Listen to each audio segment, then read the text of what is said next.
Hey guys, welcome back to my channel and welcome back to another topic. Hi, I am Shani Mondol from West Bengal. তোমরা অনেকেই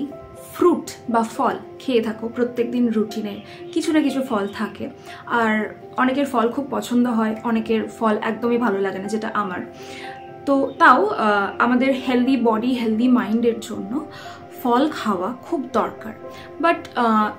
এর মধ্যে বাজারে অনেক সময় বা বাড়িতেও আমরা ফল না খেয়ে ফ্রুট জুস অনেকে খাই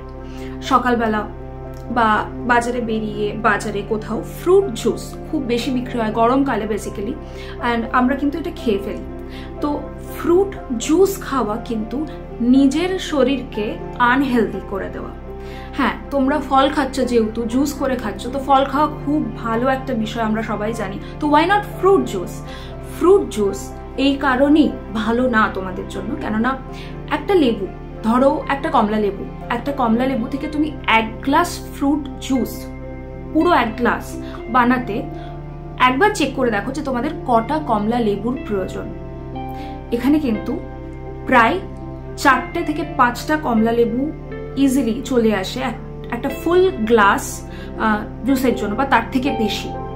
কিন্তু তোমরা যদি সেই ফলটা শুধু খাও জুস না করে তাহলে একটা কমসে কম 2টো এরকমই খাওয়ার লিমিটেশনস থাকে অনেক বেশি মাত্রায় যেটা জুসের ক্ষেত্রে লাগে সেটা কিন্তু আমরা খেতে পারি না শুধুমাত্র যদি ফলটা খাই তো সেক্ষেত্রে কি হয় সেক্ষেত্রে ফলের যে গুণটা তার সাথে সাথে ফল অতিরিক্ত খাওয়ার ফলে যে প্রবলেমগুলো হয় সেটাও কিন্তু অনেকটা রিডিউস হয়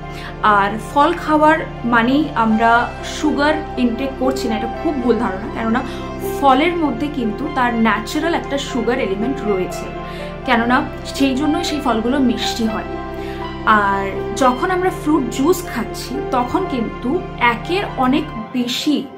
ফ্রুট আমাদের ইউজ করতে হচ্ছে তো আমাদের ওই ফুল গ্লাস অফ ফ্রুট জুসের মধ্যে সুগারের পরিমাণটা কিন্তু অনেক বেশি বেড়ে যাচ্ছে সেখানে যদি তুমি শুধুমাত্র জুস না করে ফলটা খাও শুধু তাহলে সেক্ষেত্রে সুগারের যে পরিমাণটা সেটা লিমিটেড থাকছে এবং ফলের যে গুণাগুণ সেটাও তোমার মধ্যে ঢুকছে এবং ঠিকঠাক মাত্রায় ঢুকছে সেই কারণেই কিন্তু ফ্রুট জুস খাওয়া খুব ভয়ানক মাইন্ডেড